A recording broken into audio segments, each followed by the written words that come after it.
Upgunned Hunter Class. Why does Defence Australia get so wrong on Hunter Class frigate when Australia is facing increased regional tensions with China?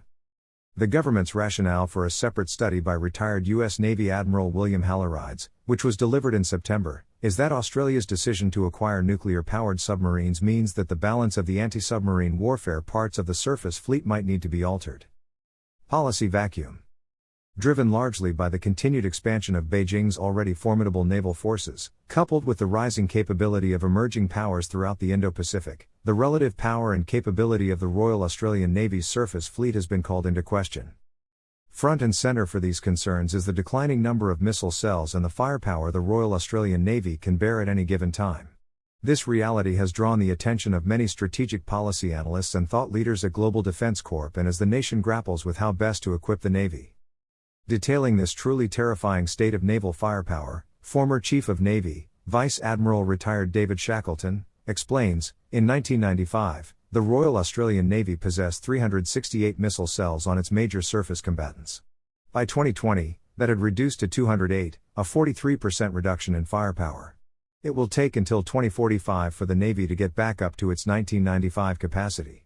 From 2050, it will plateau at 432, a net increase of 64 cells. Hunter-class frigate. Hunter-class frigate is a polarizing topic in Australia.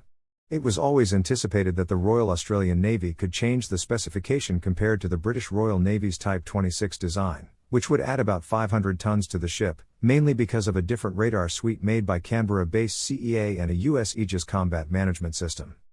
I still don't understand why the Aegis Combat System was chosen for a Hunter-class frigate when Hobart-class destroyers were meant to have ballistic missile defense, BMD, capability.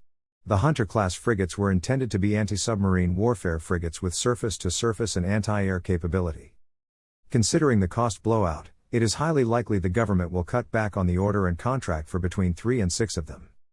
According to the Defense Capability and Investment Committee, the Italian Fincantieri Fram and Navantia's modified F-100 were considered the two most viable designs, and either the BAE System Type 26 or the French Fram were placed as a third option.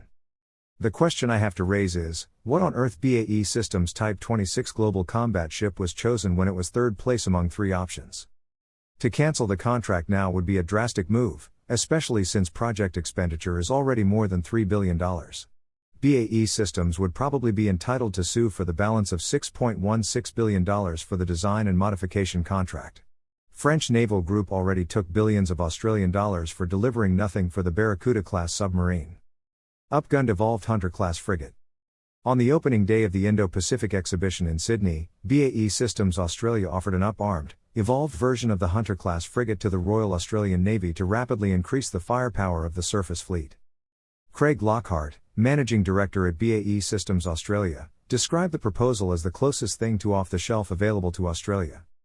The concept, which BAE is proposing for Batch 2 of the class, uses the space allocated for the mission bay on the Hunter class to insert 64 Mk-57 Peripheral Vertical Launch System, PVLS, and 16 Naval Strike Missiles, NSM, into the ship for a total of 96 VLS cells. Lockhart said that if the RAN elected to remove the 127mm gun, the VLS count would grow even more to 128 cells, surpassing even the United States Navy's Ticonderoga-class guided missile cruisers. According to BAE Systems, the upgunned Batch 2 frigates would remove the Thales Sonar 2087 towed array and other anti-submarine warfare systems. Lockhart said the first Hunter-guided missile frigate could be built as early as the 4th ship, the first vessel of Batch 2, in the program if requested by Defense. The proposal will render the Navy's 3 Hobart-class destroyers redundant if adopted. Thanks for watching. Be sure to subscribe to this YouTube channel. Visit globaldefensecorp.com.